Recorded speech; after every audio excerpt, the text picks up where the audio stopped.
Hello hello આવે છે. અસ્સલામુ અલૈકુમ વરહમતુલ્લાહિ વબરકાતુ. ધોરણ 12 ભૌતિક વિજ્ઞાનના વિદ્યાર્થી મિત્રો, આપણે 3 ચેપ્ટર પૂરા કર્યા. સૌથી પહેલું ચેપ્ટર વિદ્યુત ભાર અને વિદ્યુત ક્ષેત્ર. સેકન્ડ ચેપ્ટર આપણું સ્થિર વિદ્યુત સ્થિતિમાન અને કેપેસિટન્સ. અને થર્ડ ચેપ્ટર આપણું પ્રવાહ વિદ્યુત. પહેલા બે ચેપ્ટર આપણા ઇલેક્ટ્રોસ્ટેટિક્સ એટલે કે સ્થિર વિદ્યુત ભારોનું ગતિશાસ્ત્ર, સ્થિર વિદ્યુત ભારોનું ભૌતિક શાસ્ત્ર, એનો આપણે અભ્યાસ કર્યો કે જેમાં વિદ્યુત ભારો સ્થિર હતા અને એના રિલેટેડ કોઈ પણ તમારી રાશિઓ જેટલી પણ હતી, જેટલી પણ સંજ્ઞાઓ હતી, એનો આપણે અભ્યાસ કર્યો. થર્ડ ચેપ્ટર આપણું પ્રવાહ વિદ્યુત એટલે કે વિદ્યુત ભારોને આપણે ગતિ કરાવી અને ત્યારે જે વિદ્યુત પ્રવાહનું નિર્માણ થયું અને એના રિલેટેડ જેટલી પણ તમારી ભૌતિક રાશિઓ હતી, જેટલું પણ તમારું ભૌતિક શાસ્ત્ર હતું, એનો અભ્યાસ આપણે પ્રવાહ વિદ્યુત નામના ચેપ્ટરમાં કર્યો. એમાં વિદ્યુત કોષ, બેટરી, ઈએમએફ, બરાબર, અવરોધ, પોટેન્શિયોમીટર, મીટર બ્રિજ, વિસ્ટન બ્રિજ જેવા જુદા જુદા ઉપકરણોનો પણ આપણે અભ્યાસ કર્યો. હવે આપણું નેક્સ્ટ ટોપિક છે ચેપ્ટર નંબર 4, ગતિમાન વિદ્યુત ભારો અને ચુંબકત્વ. આજે આપણે ઇન્ટ્રોડક્શન લેક્ચર છે, ફર્સ્ટ લેક્ચર છે આ ચેપ્ટરનો. આ ચેપ્ટર કહેવા શું માંગે છે તો ઇલેક્ટ્રિસિટી અને મેગ્નેટિઝમને એકબીજા સાથે સંકારવાનું જે કામ, એકબીજાને સાંકળવાનું જે કામ છે એ આ ચેપ્ટરનું છે. કે તમારો વિદ્યુત ભાર છે અને વિદ્યુત ક્ષેત્ર છે એ મેગ્નેટિઝમ એટલે કે ચુંબકત્વ સાથે કઈ રીતે સંકળાયેલું છે એની વાત આપણે આ ચેપ્ટરમાં કરવાની છે. સૌથી પહેલા વાત કરીએ આપણે પહેલા ચેપ્ટરમાં બિંદુવત વિદ્યુત ભારની આપણે વાત કરેલી અને આ વિદ્યુત ભારની સમજૂતી આપણને શાના દ્વારા મળતી હતી કે ભાઈ કોઈ વિદ્યુત ભાર આપણી આસપાસ રહેલો છે એની માહિતી કેવી રીતે મળે તો એની આસપાસ એનું વિદ્યુત ક્ષેત્ર હોય. શું હોય? એની આસપાસ એનું વિદ્યુત ક્ષેત્ર હોય. કોઈ પણ બિંદુવત વિદ્યુત ભાર હોય કે પછી ડાયપોલ હોય કે ગોળો હોય, કોઈ પણ વિદ્યુત ભાર હોય, તો પહેલા ચેપ્ટર મુજબ આપણે એવું કહેતા હતા કે કોઈ પણ સૂક્ષ્મ વિદ્યુત ભારથી લઈને મોટામાં મોટો વિદ્યુત ભાર એ પોતાની આસપાસના વિસ્તારમાં એક ક્ષેત્ર ઉત્પન્ન કરે અને આપણે વિદ્યુત ક્ષેત્ર નામ આપતા હતા. બરાબર છે. સેકન્ડ ચેપ્ટરમાં આપણે શું કર્યું? આ જે વિદ્યુત ભાર હતો સૂક્ષ્મથી લઈને મોટામાં મોટો વિદ્યુત ભાર, એને આપણે ગતિ કરાવી. કેવી રીતે ગતિ કરાવતા હતા? તો ઈએમએફ આપીને, પોટેન્શિયલ ડિફરન્સ એપ્લાય કરીને. કોઈ વાહક તાર હોય, એ વાહક તાર સ્થિર છે તો એમાં વિદ્યુત ભાર સ્થિર છે, એની આસપાસ વિદ્યુત ક્ષેત્ર હશે. પણ આ તારને હું બેટરી સાથે કનેક્ટ કરી દઉં, કોઈક 5 વોલ્ટની કે 9 વોલ્ટની બેટરી સાથે કરંટ પાસ કરું તો તારમાંથી કરંટ પસાર થશે. કરંટ પસાર થશે એટલે કે એમાંથી વિદ્યુત ભારો વહન પામશે. વાહક તારમાંથી શું થશે? વિદ્યુત ભારોનું વહન થશે. I જેટલો કરંટ પાસ થશે. આ કરંટ પાસ થવાથી શું થાય? એની આસપાસ જે વિદ્યુત ભારો ગતિ કરતા હોય એની આસપાસના વિસ્તારમાં વિદ્યુત ક્ષેત્ર તો ઉત્પન્ન થશે જ, એની સાથે સાથે ચુંબકીય ક્ષેત્ર પણ ઉત્પન્ન થાય છે. એવું અવલોકન કેટલાક વૈજ્ઞાનિકોએ કરેલું કે પ્રવાહ આધારિત તારમાંથી જ્યારે વિદ્યુત પ્રવાહ પસાર કરવામાં આવે ત્યારે વિદ્યુત ભારો ગતિ કરતા હોય અને આ ગતિ કરતા વિદ્યુત ભારોને કારણે એની આસપાસના વિસ્તારમાં વિદ્યુત ક્ષેત્ર ઉપરાંત ચુંબકીય ક્ષેત્ર પણ ઉત્પન્ન થાય છે. હવે આ શરૂઆત કઈથી થયેલી? આ વસ્તુના પ્રયોગોની શરૂઆત કેવી રીતે થઈ? તો સૌ પ્રથમ 1802 ની સાલમાં, જે તમારી બુકમાં તો નથી આપ્યું પણ હિસ્ટ્રી છે, 1802 ની સાલમાં રોમેગ્નોસી નામના વૈજ્ઞાનિકે, રોમેગ્નોસી અંગ્રેજી નામ છે, ઇટાલિયન વૈજ્ઞાનિક છે. તો 1802 ની સાલમાં રોમેગ્નોસી નામના વૈજ્ઞાનિકે એવો ખ્યાલ આપેલો કે જ્યારે તારમાંથી વિદ્યુત પ્રવાહ પસાર થતો હોય, આ માની લો કે વાહક તાર છે, એમાંથી વિદ્યુત પ્રવાહ પસાર થાય છે, એની નજીક ચુંબકીય સોયને મૂકવું. કોને? ચુંબકીય સોય એટલે કે હોકાયંત્ર. હોકાયંત્રને એની નજીક મૂકવું તો ચુંબકીય સોય કોણાવર્તન દર્શાવે છે. આ જે એને ખ્યાલ આપેલો એ ખ્યાલને ઇટાલીના ન્યૂઝપેપરમાં એને છપાવ્યો. આ ખ્યાલ જ્યારે છપાયો તો લોકોએ એની અવગણના કરી કે યાર ગપ્પા મારે છે, યાર કેવી વાત કરે છે, વિદ્યુત પ્રવાહ આધારિત તારમાંથી પ્રવાહ પસાર આજુબાજુ કઈ ચુંબકીય ક્ષેત્ર હોતું હશે? તો એની જે વાતને એને નકારી દીધી. લોકોએ શું કર્યું? એ ન્યૂઝપેપરને ફાડી નાખ્યા કે આવું કંઈ બની શકતું નથી, આવું કંઈ શક્ય નથી. પણ આ જે અવલોકન થયું એને એક વૈજ્ઞાનિક ઓસ્ટેડ નામના વૈજ્ઞાનિકે એને ફરીથી પ્રમાણિત કર્યું. શું કર્યું? ફરીથી પ્રમાણિત કર્યું. 1820 ની સાલમાં, ઈસવીસન 1820 ની, એટલે કે લગભગ રોમેન્ગનોસીના 18 વર્ષો પછી ઓસ્ટેડ નામના વૈજ્ઞાનિકે એની જે સાબિતી હતી એને પ્રૂફ કરી બતાવી કે હા, વિદ્યુત પ્રવાહ આધારિત તારમાંથી પ્રવાહ પસાર થાય તો એની આસપાસના વિસ્તારમાં ચુંબકીય સોય કોણાવર્તન દર્શાવે છે. એનો મતલબ કે આસપાસના વિસ્તારમાં ચુંબકીય ક્ષેત્ર હાજર રહેલું છે. તો એ જ જે ઓસ્ટેડ નામનો વૈજ્ઞાનિક, એને કયો પ્રયોગ કરેલો એ પ્રયોગ આપણે અહીંયા જોવાનો છે. તો માની લો કે મારી પાસે કોઈ પ્રવાહ આધારિત તાર છે. આ રીતે તમારો પ્રવાહ આધારિત તાર છે, એમાંથી I જેટલો પ્રવાહ આ તરફ વહે છે. એની નીચે આપણે ચુંબકીય સોયને મૂકીએ. કોને મૂકીએ? ચુંબકીય સોય. આ તમારો ચુંબકીય સોયનો N ધ્રુવ, આ તમારો ચુંબકીય સોયનો S ધ્રુવ. તો પ્રવાહ આધારિત તારમાંથી આ તરફ પ્રવાહ વહે છે. ચુંબકીય સોયના N ધ્રુવ અને S ધ્રુવને આ રીતે તમે મૂકેલો છે. હવે આપણે અહીંયા કંઈક સ્વિચ મૂકી દઈએ અને અહીંયા તમારી બેટરી છે, બરાબર છે. અહીંયા આપણે ધારો કે સ્વિચ મૂકી દઈએ અને અહીંયા તમારી બેટરી છે. બેટરીનો ધન ધ્રુવ, અહીંયા બેટરીનો ઋણ ધ્રુવ. ધન ધ્રુવમાંથી પ્રવાહ પસાર થાય છે, બરાબર છે. ઓકે, હવે અહીંયા જોજો, પ્રવાહની દિશા આ તરફ છે તો ચુંબકીય સોયનું કોણાવર્તન ઉત્તરથી આ દિશા તરફ થશે. એટલે આ સોય તમારી આ તરફ, માની લો કે મારી સોય આ તરફ હતી, આ રીતે મારો હાથ છે એ મુજબ તમારી સોય મૂકેલી અને આ તમારો તાર છે. તારમાંથી જેવો આ તરફથી પ્રવાહ વહેશે તેવી સોય આ તરફ નમન પામશે. જોજો, મારો હાથ કઈ તરફ ઉપર જાય છે? ઉપરની તરફ. એટલે કે નોર્થ, સાઉથ, વેસ્ટ, ઈસ્ટ, એટલે કે વેસ્ટ દિશામાં તમારો સોયનું કોણાવર્તન થાય છે. ઓસ્ટેડે પહેલું અવલોકન આવું કરેલું. પછી એને શું કર્યું? પોલારિટી ચેન્જ કરી. પોલારિટી ચેન્જ કરી એટલે કે પ્રવાહ આ તરફ વહેરાવ્યો. શરૂઆતમાં પ્રવાહ આ તરફ વહેતો હતો, હવે પ્રવાહની દિશાને એને ઉલટાવી, ત્યારે ચુંબકીય સોયનું કોણાવર્તનને એને અનુભવ કર્યો. તો ચુંબકીય સોયનું કોણાવર્તન આ દિશામાં, ઈસ્ટ દિશામાં થતું હતું, બરાબર છે. શરૂઆતમાં એને અહીંયા સોય મૂકેલી, પ્રવાહ આ તરફ વહેતો હતો તો કોણાવર્તન આ તરફ થયું. પછી પ્રવાહ આ તરફ વહેશે તો કોણાવર્તન નીચેની તરફ થયું, આ તરફ. પછી એને શું કર્યું?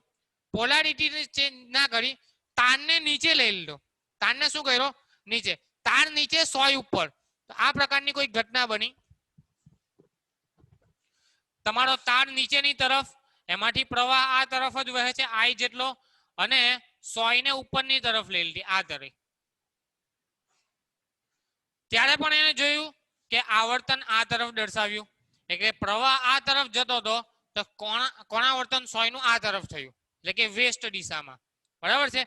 આ તમારો S અને આ તમારો N. અને ચોથું, એને પ્રવાહની દિશા ઉલટાવી, સોયને ઉપર મૂકી, તો એને આવર્તન આ તરફનું દર્શાવ્યું. તો આ 4 પ્રકારના પ્રયોગ ઓસ્ટેડ નામના વૈજ્ઞાનિકે કરેલા. ફરીથી રિપીટ કરું, આ તરફ પ્રવાહ વહેતો હતો, સોય આ તરફ હતી તો કોણાવર્તન આ તરફ થયું. આ તરફનો પ્રવાહ વહેતો હતો તો કોણાવર્તન આ તરફનું થયું. સોયને ઉપર મૂકી પ્રવાહ આધારિત તારને નીચે લીધો તો કોણાવર્તન ઉપરની તરફ થયું, જ્યારે પ્રવાહ આ તરફ વહેતો હતો. અને પ્રવાહ આ તરફ વહેતો હતો, કોણાવર્તન નીચેની તરફ. તો આના પરથી એને એક રૂલ તાળવ્યો, એને સ્નો રૂલ પણ કહેવાય. કયો રૂલ કહેવાય? Snow rule. તો સ્નો રૂલની મદદથી તમે ચુંબકીય સોય કઈ દિશામાં કોણાવર્તન પામશે એ તમે નક્કી કરી શકો. તો સૌથી પહેલા સ્નો રૂલમાં 2 આંકડા જે દર્શાવે એ શું દર્શાવે? પ્રવાહની દિશા. પ્રવાહની દિશા. પ્રવાહની દિશા ચુંબકીય ક્ષેત્રમાં અથવા ચુંબકના વાહક તારમાં S થી N તરફ હોય. અહીંયા જોઈ શકો તમે, S થી લઈને N તરફ તમારો પ્રવાહ વહે છે. તો તમારી વેસ્ટ દિશામાં ઓબ્જેક્ટ એટલે કે તમારી સોય આવર્તન, તો વેસ્ટ દિશા તમારી ઉપરની તરફ છે તો એ દિશામાં આવર્તન પામે છે. તો સ્નો રૂલ મુજબ. આના કરતા ઉલટું હોય તો વેસ્ટની જગ્યા ઈસ્ટ થઈ જાય. આ 3 માંથી કોઈ પણ એક વસ્તુમાં ફેરફાર થાય તો તમારી શું થાય? વેસ્ટની જગ્યા ઈસ્ટમાં. માની લો કે અહીંયા છે, અહીંયા તમારી N છે, S છે. S થી N તરફની તરફ પ્રવાહ નથી વહેતો, તમારો N થી S તરફ વહે છે. N થી S તરફ પ્રવાહ વહે છે એટલે ચુંબકીય સોયનું આવર્તન વેસ્ટની જગ્યાએ ઈસ્ટમાં થશે, તો આ નીચેની તરફ થાય છે. આના કરતા વિરોધ છે એટલે નીચેની તરફ. એ જ રીતે અહીંયા એસ થી લઈને એન તરફ પ્રવાહ વહે છે, બરાબર છે. અને આ તમારું ઓ શું દર્શાવે? ઓબ્જેક્ટ ઉપર છે કે નીચે.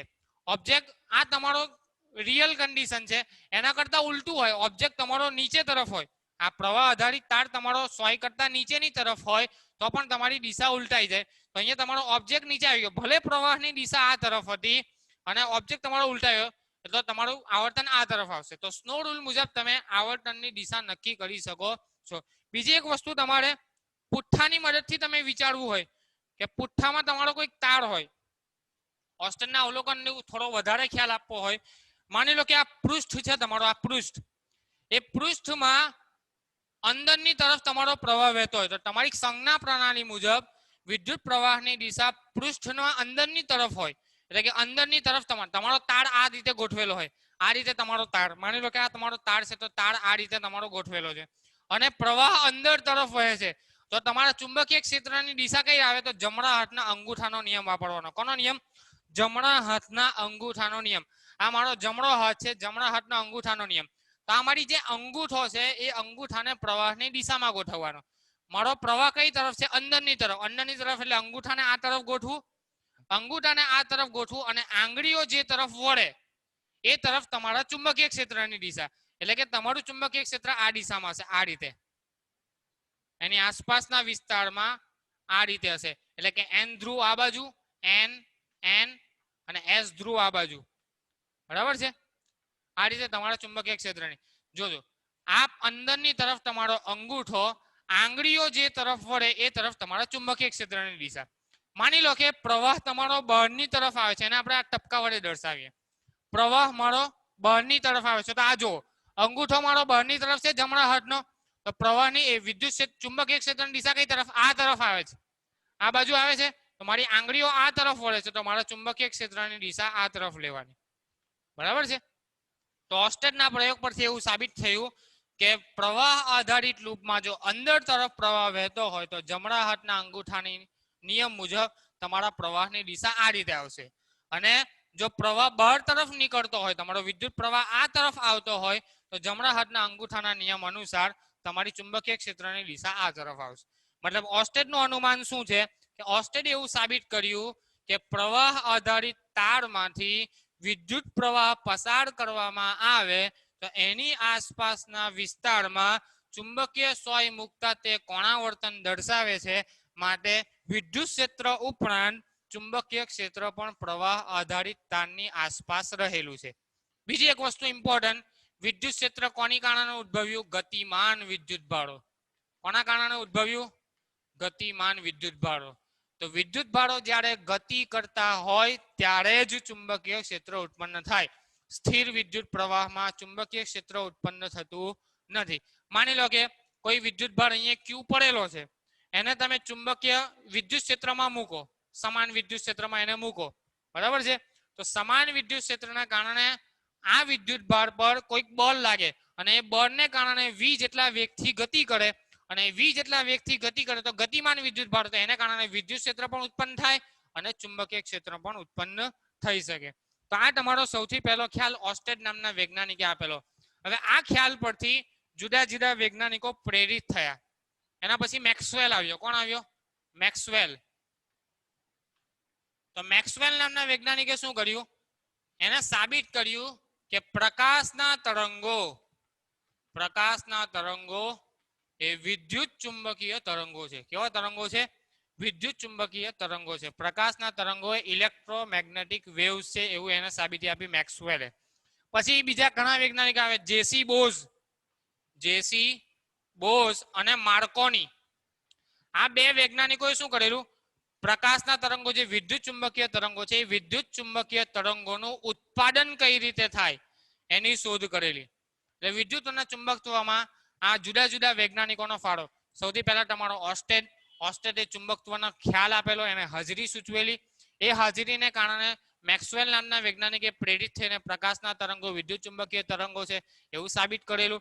ત્યારબાદ જેસી બોઝ અને માર્કોની નામના વૈજ્ઞાનિકોએ એને વિવર્ધિત કર્યા, એને ઉત્પાદિત કર્યા, એને ટ્રાન્સફર કર્યા અને જુદી જુદી રચનાઓની અભ્યાસ કર્યો. ત્યારબાદ એક સાધન પણ વિકસાવવામાં આવ્યું, સાયક્લોટ્રોન. સાયક્લોટ્રોન નામના સાધનની મદદથી શું થાય, કણને પ્રવેગિત કરી શકાય. શું કરી શકાય? જે ઇલેક્ટ્રોન છે, પ્રોટોન છે, ન્યુટ્રોન છે, એવા નાના નાના પાર્ટિકલ્સને તમે પ્રવેગિત કરી શકો અને કોઈની પણ માળો ચડાવી શકો. તો આ પ્રકારનું એને સાબિતી આપેલી. હવે આપણે ઉદ્ગમ અને ક્ષેત્રની વાત કરીએ કે ચુંબકીય ક્ષેત્ર અને વિદ્યુત ક્ષેત્રનું ઉદ્ગમ શું. તમે ભણીને આવ્યા છો અને અગાઉના ચેપ્ટરમાં વિદ્યુત ક્ષેત્ર કેટલું હોય, તો કોઈ વિદ્યુત ભાર સ્થિર છે, માની લો કે ક્યુ જેટલો વિદ્યુત પ્લસ ક્યુ જેટલો વિદ્યુત ભાર છે, એ તમારો સ્થિર છે, તો એની આસપાસના વિસ્તારમાં કેટલું વિદ્યુત ક્ષેત્ર હોય, તો એના માટેનું આપણે સૂત્ર તાળવેલું સદિશ E is equal to KQ ના છેદમાં R² ઇન્ટુ R કેરેટ. આવું સૂત્ર તમે તાળવેલું. તો વિદ્યુત ક્ષેત્રનું ઉદ્ગમ શું છે કે કોઈ પણ સ્થિર વિદ્યુત ભાર પોતાની આસપાસ અમુક રેડિયસમાં અથવા અમુક ત્રિજ્યામાં વિદ્યુત ક્ષેત્ર ઉત્પન્ન કરે અને એ વિદ્યુત ક્ષેત્રનું મૂલ્ય અગાઉના ચેપ્ટર મુજબ E is equal to KQ by R² into R caret જેટલું હોય. માની લો કે આ વિદ્યુત ભારના ક્ષેત્રમાં કોઈ સૂક્ષ્મ વિદ્યુત ભારને આપણે લાવીએ. શું કરીએ? આ પ્લસ ક્યુ વિદ્યુત ભાર હતો, એના વિદ્યુત ક્ષેત્રમાં આપણે પ્લસ સૂક્ષ્મ વિદ્યુત ભારને આપણે લાવીએ તો શું થાય? આને કારણે આની પર બળ લાગે. શું લાગે? બળ લાગે. અને એ બળ કેટલા મૂલ્યનું હોય, તો F ઇઝ ઇક્વલ ટુ તમને ખબર છે QE જેટલું બળ લાગે. કેટલું બળ લાગે? F is equal two QE જેટલું. માટે Q ઇન્ટુ E ની વેલ્યુ છે તમારી KQ ના છેદમાં R² ઇન્ટુ R કેરેટ. હવે બળ લાગ્યું એટલે શું થાય? આ ભાઈ પ્રવેગિત થાય. પ્રવેગિત થાય એટલે ગતિ કરે. ગતિ કરે એટલે ચુંબકીય ક્ષેત્ર ઉત્પન્ન થાય. સમજ પડે? સૌથી પહેલા સ્થિર વિદ્યુત ભાર હતો પ્લસ ક્યુ જેટલો, એને પોતાનું વિદ્યુત ક્ષેત્ર પોતાની આસપાસના વિસ્તારમાં ઉત્પન્ન કર્યું. ઉત્પન્ન કર્યા પછી એક સૂક્ષ્મ વિદ્યુત ભાર સ્મોલ ક્યુ જેટલો એના વિસ્તારમાં લાવ્યા. સ્મોલ ક્યુ ને લાવ્યા એટલે એના પર બળ લાગ્યું F જેટલું. બળ લાગ્યું એટલે શું થાય? બળનું મૂલ્ય કેટલું આવ્યું? QE જેટલું. એ મૂલ્ય આટલું આવ્યું કે Q upon R² into R caret જેટલું. આ બળ લાગવાથી આ ભાઈ ગતિમાં આવશે. ગતિમાં આવશે એટલે કે વિદ્યુત ક્ષેત્રની આસપાસ એ ચુંબકીય ક્ષેત્ર પણ ઉત્પન્ન કરશે. બરાબર છે? અને એ ચુંબકીય ક્ષેત્ર તમે શોધી શકો. એને ચુંબકીય ક્ષેત્રને B વડે દર્શાવાય. શાના વડે દર્શાવાય? B વડે. મેગ્નેટિક ફિલ્ડ ને દર્શાવાય શાના વડે? B વડે. હવે આપણે સૂત્ર પણ આવે કે ચુંબકીય ક્ષેત્રનું સૂત્ર શું, અથવા એ ચુંબકીય ક્ષેત્ર મળે કેવી રીતે, અથવા બળનું મૂલ્ય કેટલું.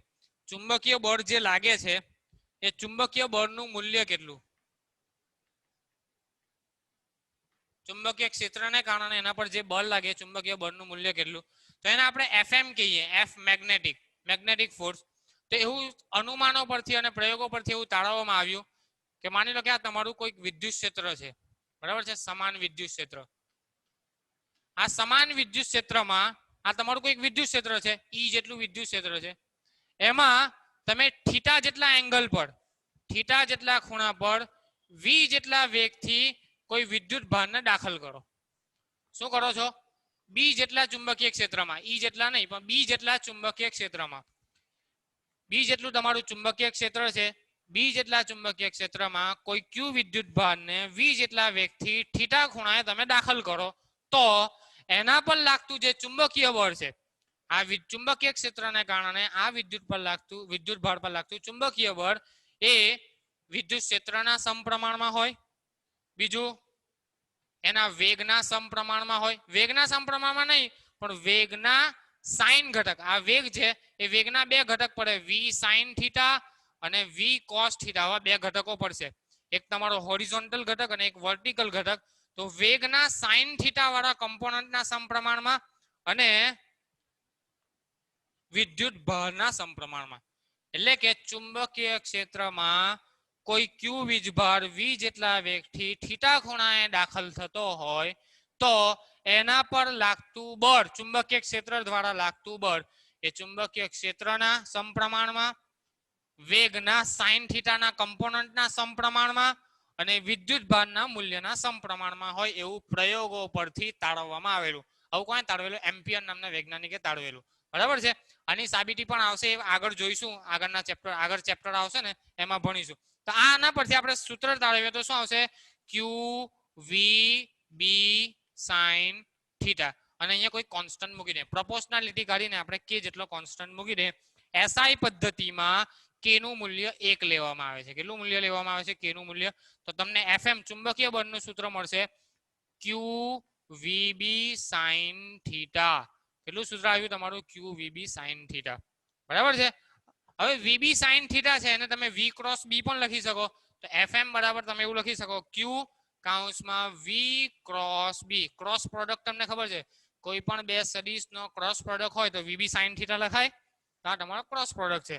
હવે તમને ચુંબકીય બળની દિશાની વાત કરું તો ચુંબકીય બળની દિશા તો ક્રોસ પ્રોડક્ટનો એક ગુણધર્મ છે. 11મા ધોરણમાં તમે સદિશ ચેપ્ટરમાં ભણ્યા હશો કે બે સદિશો પરસ્પર લંબ હોય. ક્રોસ પ્રોડક્ટ એટલે શું? પરસ્પર લંબ. તો એ બંનેની દિશામાંનો એકમ સદિશ બંનેને લંબ આવે. તો તમારી જે બળની દિશા એ V અને B ને લંબ આવશે. તો આ તમારું B છે, આ તમારું V છે, બંનેને લંબ તમારા ચુંબકીય બળની દિશા. તો ચુંબકીય બળ કઈ દિશામાં લાગશે? આ દિશામાં. તમારો આ VB, જો આ તમારો V સદિશ છે, આ તમારો B સદિશ છે, V અને B બંનેનો ક્રોસ પ્રોડક્ટ, તો ચુંબકીય બળ તમારું ઉપરની તરફ. બરાબર છે. આ રીતે હોય તો V આ રીતે છે, B આ રીતે, તો ચુંબકીય બળ નીચેની તરફ. તો આ દિશામાં તમારું V અને B નું ચુંબકીય બળની દિશા આવશે કે V અને B બંનેને લંબ હોય એવી દિશામાં તમારું ચુંબકીય બળ લાગશે. બરાબર છે. હવે sin થીટા માટે સ્પેશિયલ કેસ વાપરીએ તો sin 90 ની કિંમત 1 છે, તો આપણે થીટા બરાબર 90 ડિગ્રી લઈ લઈએ. એનો મતલબ કે આ sin થીટા તમારું 90 ડિગ્રી, તમારો V જેટલા વેગથી આ રીતે દાખલ થાય છે. આ રીતે તમારો કોઈક વિદ્યુત ભાર દાખલ થાય છે V જેટલા વેગથી. બરાબર છે. તો આ તમારું sin થીટા કોમ્પોનન્ટ 90 ડિગ્રી છે, થીટા બરાબર 90 ડિગ્રી છે, તો V sin થીટા તમારું V થઈ જશે. તો આ તમારું 1 થઈ જાય. sin 90 = 1. તો તમને F ની વેલ્યુ મળશે કેટલી? QVB. F ની વેલ્યુ કેટલી મળશે? QVB. માટે B બરાબર શું થશે? F ના છેદમાં QV. F ના છેદમાં શું આવ્યા? QV. હવે એકમ તારવવાનો પ્રયત્ન કરીએ કે ચુંબકીય ક્ષેત્ર B નો એકમ શું થાય આના પરથી. તો F એટલે ફોર્સ. ફોર્સનો એકમ તમારો ન્યૂટન, આનો એકમ થાય તમારો કુલમ, અને વેગનો એકમ તમારો મીટર પર સેકન્ડ. વેગનો એકમ શું છે તમારો? મીટર પર સેકન્ડ. તો તમારો એકમ શું થશે? ન્યૂટન ઇન્ટુ સેકન્ડ છેદમાં કુલમ ઇન્ટુ મીટર. હવે આટલો લાંબો એકમ યાદ રાખવાનો, એની જગ્યાએ એક વૈજ્ઞાનિક છે ટેસ્લા, નિકોલસ ટેસ્લા નામના વૈજ્ઞાનિકની યાદમાં ચુંબકીય ક્ષેત્ર B નો એકમ શું રાખવામાં આવે છે? ટેસ્લા. બરાબર છે. CGS પદ્ધતિની વાત કરું, નાના એકમની વાત કરું, તો નાના એકમમાં ચુંબકીય ક્ષેત્રનો એકમ છે ગોસ. શું છે? ગોસ. અને ગોસ માટે એક સંબંધ છે 1 ગોસ = 10⁻⁻⁴ ટેસ્લા. બરાબર છે. 1 ગોસ = 10⁻⁻⁴ ટેસ્લા. આ તમારી ચુંબકીય બળની વાત હતી. બરાબર છે. બીજું સંપાતપણાના સિદ્ધાંતની વાત કરીએ. આપણે વિદ્યુત ક્ષેત્રમાં શું કરતા હતા કે કોઈ એક વિદ્યુત ભાર પર કેટલું ચુંબકીય બળ લાગે એ આપણે શોધતા હતા, બિંદુવત વિદ્યુત ભાર.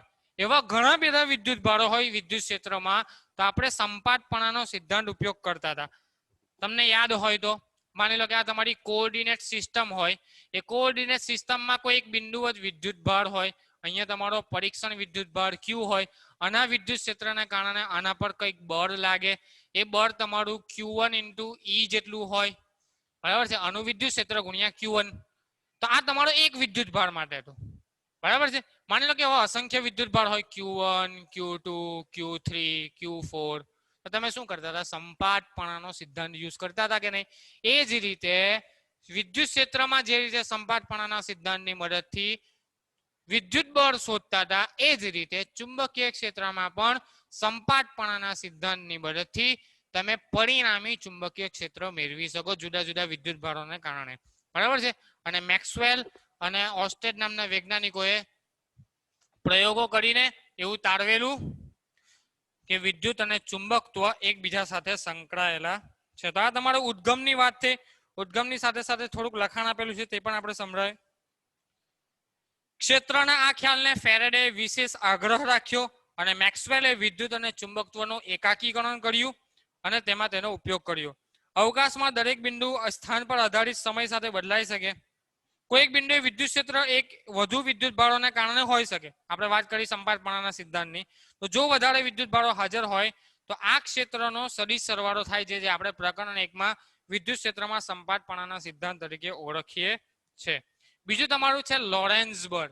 નેક્સ્ટ ટોપિક છે તમારો લોરેન્ઝ બળ. આપણે થોડી વાત કરી એ મુજબ સ્થિર વિદ્યુત ભાર હોય તો શું ઉત્પન્ન થાય? વિદ્યુત ક્ષેત્ર ઉત્પન્ન થાય. ગતિમાન વિદ્યુત ભાર હોય તો શું ઉત્પન્ન થાય?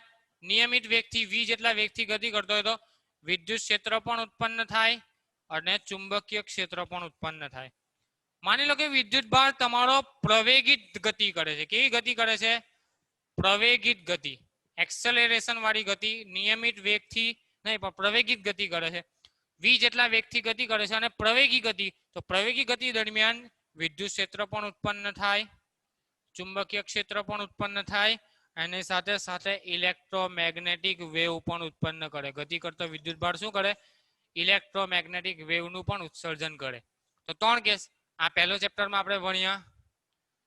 આના આગળના ચેપ્ટરમાં આપણે ભણીશું ચુંબકત્વ અને દ્રવ્ય નામનું ચેપ્ટર છે અને ઇલેક્ટ્રોમેગ્નેટિક ઇફેક્ટ, વિદ્યુત પ્રવાહની ચુંબકીય અસરો નામના જે ચેપ્ટર છે એની આપણે ચર્ચા કરીશું. ત્યારે આનો અભ્યાસ કરીશું કે જ્યારે પ્રવેગિત વિદ્યુત ભાર ગતિ કરતો હોય ત્યારે શું થાય. આપણે આ ચેપ્ટરમાં આ અભ્યાસ કરવાનો છે કે ગતિ કરતો વિદ્યુત ભાર v જેટલા વેગથી ગતિ કરતો હોય તો એના પર વિદ્યુત ક્ષેત્ર અને ચુંબકીય ક્ષેત્ર બંને ઉત્પન્ન થાય અને એ બંને બળ લાગે. વિદ્યુત ક્ષેત્રના કારણે પણ વિદ્યુત ભાર પર બળ લાગે, ચુંબકીય ક્ષેત્રને કારણે પણ વિદ્યુત ભાર પર બળ લાગે અને એ બંને બળોનું કુલ એડિશન બળ કેટલું થાય એને આપણે વિકસાવવાનો પ્રયત્ન કરીએ. તો એ બળ તમને લોરેન્ઝ નામના વૈજ્ઞાનિકે આપેલું. કોણે આપેલું? ચુંબકીય બળ અને વિદ્યુત બળ બંનેનું કમ્બાઈન સ્વરૂપે જે બળ આવે એને કહેવાય લોરેન્ઝ બળ. કયું બળ? લોરેન્ઝ બળ. તો લોરેન્ઝ બળ કેવી રીતે મળશે? F is equal two F વિદ્યુત વત્તા F ચુંબકીય. ચુંબકીય ક્ષેત્રમાં લાગતું બળ અને વિદ્યુત ક્ષેત્રમાં લાગતું બળ. વિદ્યુત બળ કેટલું? તમારું Q ઇન્ટુ E જેટલું. તમને ખબર છે QE જેટલું હોય. ચુંબકીય ક્ષેત્રમાં લાગતું બળ કેટલું થાય? હમણાં આપણે જોયું Q કૌંસમાં V ક્રોસ B. આવું આપણે સદિશ સ્વરૂપે તારવ્યું QVB અથવા QVB sin થીટા. બરાબર છે. આ બંનેને કમ્બાઈન કરીએ તો Q ને કોમન કાઢીએ તો લોરેન્ઝ બળ F બરાબર શું આવશે? E plus V cross B. તો આ જે સૂત્ર આવ્યું એને કયું સૂત્ર કહેવાય? લોરેન્ઝ બળનું સૂત્ર કહેવામાં આવે છે. આ તમારું ચુંબકીય વિદ્યુત બળ દર્શાવે અને આ તમારું ચુંબકીય બળ દર્શાવે. તો આ તમારો લોરેન્ઝ બળની સમજૂતી છે કે કોઈ વિદ્યુત ક્ષેત્ર ER અને BR ની હાજરીમાં કોઈ વિદ્યુત ભાર V જેટલા વેગથી R જેટલા સ્થાને રહેલો હોય Q જેટલો, આ બંને વિદ્યુત ભારોને કારણે લાગતું બળ નીચે મુજબ લખી શકાય છે. તમને વિદ્યુત અને ચુંબકીય બળના સરવાળા સ્વરૂપે મળે છે. હવે આની લાક્ષણિકતાઓની વાત કરીએ. આ લોરેન્ઝ બળ અથવા વિદ્યુત ભારનું જે બળ લાગે એ બળ કઈ કઈ બાબતો પર આધાર રાખે અથવા એની લાક્ષણિકતા શું? તો નંબર 1 ની વાત કરીએ. લાક્ષણિકતા નંબર 1 તો ચુંબકીય ક્ષેત્રમાં અને વિદ્યુત ક્ષેત્રમાં કોઈ વિદ્યુત ભાર પર લાગતું બળ કઈ કઈ બાબતો પર આધાર રાખે? એક તો વિદ્યુત ભારના મૂલ્ય પર આધાર રાખે. હનો આવ્યો નોટિફિકેશન? વિદ્યુત ભારના મૂલ્ય પર આધાર રાખે, વેગ પર આધાર રાખે અને ચુંબકીય ક્ષેત્રના મૂલ્ય પર આધાર રાખે. તો લાક્ષણિકતા નંબર 1 કે લાગતું બળ અથવા લોરેન્ઝ બળ, લાગતું બળ Q, V અને B પર આધાર રાખે છે. આ 3 બાબતો પર આધાર રાખે છે. તો પહેલું વાક્ય એવું લખેલું છે કે તે Q, V અને B પર આધાર રાખે છે. ઋણ વિદ્યુત ભાર પરનું બળ ધન વિદ્યુત ભાર પરના બળ કરતા વિરુદ્ધ દિશામાં. જો આ બળ ઋણ વિદ્યુત ભારને કારણે લાગતું હોય તો તમારે ધન વિદ્યુત ભારમાં એના કરતા ઉલટું આવશે. નિશાની ખાલી ચેન્જ થશે. બરાબર છે. તો આ 3 બાબતો પર આધાર રાખે. બીજી બાબત શું કીધી છે? ચુંબકીય બળ Q, V ક્રોસ B એ વેગ અને ચુંબકીય ક્ષેત્રનો સદિશ ગુણાકાર દર્શાવે. સદિશ ગુણાકાર જ્યારે વેગ અને ચુંબકીય ક્ષેત્ર એકબીજાને સમાંતર કે પ્રતિ સમાંતર હોય ત્યારે ચુંબકીય ક્ષેત્રને કારણે લાગતું બળ શૂન્ય થાય. ઇન્ટરેસ્ટિંગ બાબત કીધેલી છે. આપણે શું કીધું? ચુંબકીય બળ Fm, magnetic force Fm is equal two Q કૌંસમાં V ક્રોસ B. કોઈક શક્યતા એવી ખરી કે જ્યારે ચુંબકીય બળ શૂન્ય થાય? તો હા, V ક્રોસ B એટલે VB sin થીટા કહેવાય. VB sin થીટા કહેવાય. જો થીટાનું મૂલ્ય 0 ડિગ્રી હોય અથવા થીટાનું મૂલ્ય 180 ડિગ્રી હોય. 0 ડિગ્રી એટલે બંને વચ્ચેનો ખૂણો 0 ડિગ્રીનો, એટલે કે V પણ આ દિશામાં, B પણ આ દિશામાં. આ V ની દિશા, વિદ્યુત ભાર ગતિ કરે છે તે દિશા, અને આ ચુંબકીય ક્ષેત્રની દિશા. તો આ પ્રકારની કન્ડિશન હોય તો ચુંબકીય ક્ષેત્રને કારણે આપેલા વિદ્યુત ભાર પર કોઈ પણ પ્રકારનું બળ લાગતું નથી. કેમ કે આ sin થીટાનું મૂલ્ય 0 છે. sin 0 0, આ 0 તો આ પણ 0, આ 0 તો આ પણ. તો Fm નું મૂલ્ય કેટલું આવશે તમારું? 0. તો આ ઘટનાને કઈ કહેવાય? સમાંતર. આ ઘટના કઈ કહેવાય? કે ચુંબકીય ક્ષેત્ર અને વિદ્યુત ભાર પરસ્પર એકબીજાને સમાંતર ગોઠવાયેલા હોય ત્યારે મેગ્નેટિક ફોર્સનું મૂલ્ય તમારું 0 થાય. અને બીજી કન્ડિશન તમારી પ્રતિ સમાંતર, એટલે કે ચુંબકીય ક્ષેત્ર આ દિશામાં અને વિદ્યુત ભાર આ દિશામાં ગતિ કરે, તો આ બંને વચ્ચેનો ખૂણો કેટલો થાય? 180 ડિગ્રીનો. ત્યારે પણ તમારું સાઇન થીટાનું મૂલ્ય 0 થાય, એટલે મેગ્નેટિક ફોર્સનું મૂલ્ય તમારું 0 આવશે. તો આ તમારી બીજી બાબત લખેલી છે કે ચુંબકીય બળ Q V ક્રોસ B એ વેગ અને ચુંબકીય ક્ષેત્રનો સદિશ ગુણાકાર હોવાથી બંને વિદ્યુત ભારો અથવા આ બંને વસ્તુઓ એકબીજાને સમાંતર કે પ્રતિ સમાંતર હોય તો ચુંબકીય ક્ષેત્રનું મૂલ્ય તમારું 0 થાય. અને કેવી રીતે મેળવી શકાય? તો જમણા હાથના અંગૂઠાના નિયમ પ્રમાણે તમે કાઢી શકો ચુંબકીય ક્ષેત્રની દિશા, તે તમને આકૃતિમાં આપેલી છે. ત્રીજું કીધેલું છે, જો વિદ્યુત ભાર ગતિ ન કરતા હોય, અગત્યની બાબત મેં પહેલા જ કીધું, સ્થિર વિદ્યુત ભાર હોય તો ખાલી વિદ્યુત ક્ષેત્ર ઉત્પન્ન થાય. ગતિમાન વિદ્યુત ભાર હોય તો વિદ્યુત ક્ષેત્ર પણ ઉત્પન્ન થાય, ચુંબકીય ક્ષેત્ર પણ ઉત્પન્ન થાય. વી જેટલા વેગથી ગતિ કરતો હોય. હવે માની લો કે વિદ્યુત ભાર ગતિ કરતો જ નથી, એનો વેગ 0 છે, વેગ 0 છે તો આ 0 છે, આ 0 છે તો FM પણ તમારું 0. એટલે વિદ્યુત ભાર જો ગતિ કરતા ન હોય તો એની આસપાસના વિસ્તારમાં ચુંબકીય ક્ષેત્ર ઉત્પન્ન થતું નથી. બરાબર છે? એટલે ચુંબકીય ક્ષેત્ર only for applicable for motion charge. જે ચાર્જ તમારા મોશનમાં હોય, જે ગતિમાન વિદ્યુત ભારો હોય એના માટે તમારું ચુંબકીય ક્ષેત્ર ઉત્પન્ન થાય. તો આ 3 બાબતો તમારી લાગી શકે. હવે જુદા જુદા મૂલ્યો આપેલા છે તમને ચુંબકીય ક્ષેત્રના. તો તમારી ન્યુટ્રોન તારાની જે સપાટી છે, ન્યુટ્રોન નામના જે તારાની સપાટી છે એનું ચુંબકીય ક્ષેત્ર 10⁸ ટેસ્લા જેટલું છે. કોઈક પ્રયોગશાળામાં મહત્તમ ચુંબકીય ક્ષેત્ર તમે મેગ્નેટ વાળા મેળવી શકો, એનું મૂલ્ય તમારું 1 ટેસ્લા જેટલું હોઈ શકે.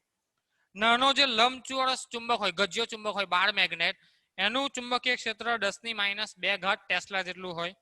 પૃથ્વીની સપાટી પર જે વિદ્યુત ભારો છે એને કારણે ગતિમાન વિદ્યુત ભારો છે, વીજળી થાય, વાવાઝોડું થાય, એને કારણે જે વિદ્યુત ભારો ગતિમાં હોય એને કારણે ઉદ્ભવતું જે ચુંબકીય ક્ષેત્ર એ 10⁻5 ટેસ્લાના ક્રમનું હોય. અને મનુષ્યના જે ચેતાતંતુ હોય એનું ચુંબકીય ક્ષેત્ર 10⁻10 ટેસ્લા, ખૂબ નાનું હોય.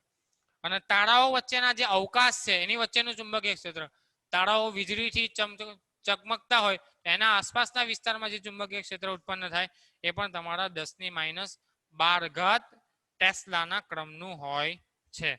બીજું એક પૃથ્વીનું ચુંબકીય ક્ષેત્રનું મૂલ્ય આપેલું છે 3.6 × 10⁻5 ટેસ્લા. તો પૃથ્વીનું ચુંબકીય ક્ષેત્રનું મૂલ્ય કેટલું છે? 3.6 × 10⁻5 ટેસ્લા જેટલું છે. તો અહીંયા સુધીની બાબત આપણે ચર્ચા કરી. બરાબર છે? શરૂઆતમાં શું જોયું? ઓર્સ્ટેડનું અવલોકન. ઓર્સ્ટેડના અવલોકનથી પ્રેરિત થઈને કયા કયા વૈજ્ઞાનિકોએ કઈ કઈ વસ્તુઓને તાળવી એની વાત કરી. પછી વિદ્યુત ક્ષેત્ર અને ચુંબકીય ક્ષેત્રનું ઉદ્ગમ શું છે, ક્યાંથી ઉદ્ભવ્યા? તો વિદ્યુત ક્ષેત્ર બિંદુવત વિદ્યુત ભારમાંથી ઉદ્ભવ્યું, એનું મૂલ્ય kQ/r² જેટલું આવે. બરાબર છે? એના વિસ્તારમાં કોઈ બીજો વિદ્યુત ભાર લાવો તો એના પર બળ લાગે, બળ લાગે એટલે વિદ્યુત ભાર ગતિ કરે, ગતિ કરે એટલે વિદ્યુત ક્ષેત્ર ઉપરાંત તમારું ચુંબકીય ક્ષેત્ર પણ ઉત્પન્ન થાય. અને એ ચુંબકીય ક્ષેત્રનું મૂલ્ય તમે QVB sin θ પ્રમાણે આપી શકો, જે એમ્પિયરે તારવેલું. બરાબર છે? એના પરથી આપણે ચુંબકીય ક્ષેત્રની વ્યાખ્યા આપવાનો પ્રયત્ન કર્યો, એના એકમની વાત કરી અને એના પરથી લોરેન્ઝ બળ પર આવ્યા. લોરેન્ઝ બળ એટલે ટોટલ બળ, વિદ્યુત બળ પણ અને ચુંબકીય બળ એ બંનેનો જે સરવાળો હોય એને શું કહેવાય? લોરેન્ઝ બળ.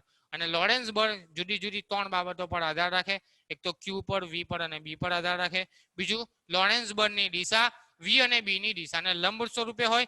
ત્રીજું, જો વિદ્યુત ભાર તમારો ગતિમાં ના હોય તો તમારા લોરેન્ઝ બળનું મૂલ્ય તમારું 0 થાય. બરાબર છે? તો આટલી ચર્ચા આજના વિડિયો લેક્ચરમાં ઇનફ છે.